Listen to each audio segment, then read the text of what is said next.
दोस्तों, हाल ही में एक वीडियो वायरल हुआ है। एक मासूम सी दिखने वाली लड़की, सुनीता, चेहरे पर भोलेपन की झलक, लेकिन उस पर था 14 लाख का इनाम। वही सुनीता जो कभी खिलौनों से खेलनी चाहिए थी, आज एक इनामी नक्सली बन चुकी थी। एमपी के बालाघाट में उसने आत्मसमर्पण किया। सरकार ने उसे नया जीवन दिया, लेकिन सवाल ये है, कितनी और सुनीताएं हैं जो कभी लौट नहीं पाई, जिनका बचपन नफरत ने निगल लिया।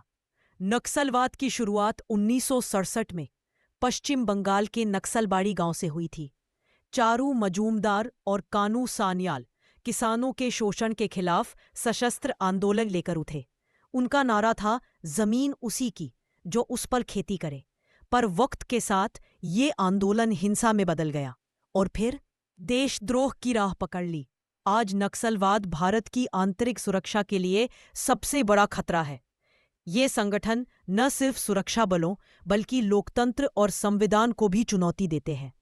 आईपीसी की धारा 121 और 122 के तहत ऐसी गतिविधियां देश के खिलाफ युद्ध करने जैसी मानी जाती हैं। छत्तीसगढ़, झारखंड, बिहार, ओडिशा, आंध्र प्रदेश, महाराष्ट्र, इन जंगलों में कभी नक्सलियों की पैरेलल सरकारें चलती थीं, और जो भी आवाज उठाता वो हमेशा के लिए खामोश कर दिया जाता।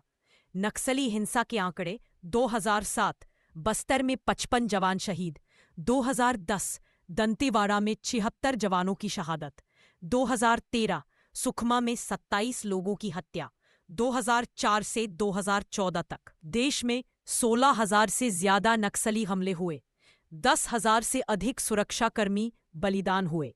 लेकिन 2014 के बाद हालात बदलने लगे। 2024 तक यह आंकड़े घटकर बहुत कम रह गए। सरकार की रणनीति और बदलाव: भारत सरकार ने नक्सलवाद से लड़ने के लिए 3 मोर्चों पर काम किया।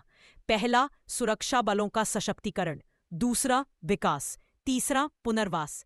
2014 से 2025 तक 17,000 किलोमीटर से ज्यादा सड़कें बनी, 12,000 किलोमीटर सिर्फ नक्सल इलाकों में।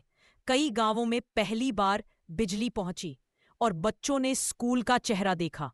पुनर्वास और नई शुरुआत: अब सरकार उन लोगों को भी साथ ला रही है। आज नक्सलवाद सिर्फ 3 जिलों तक सीमित है: बीजापुर, सुकमा और नारायणपुर।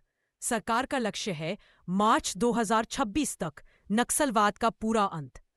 प्रधानमंत्री नरेंद्र मोदी ने हाल ही में 14,000 करोड़ से अधिक की विकास परियोजनाओं की नींव रखी।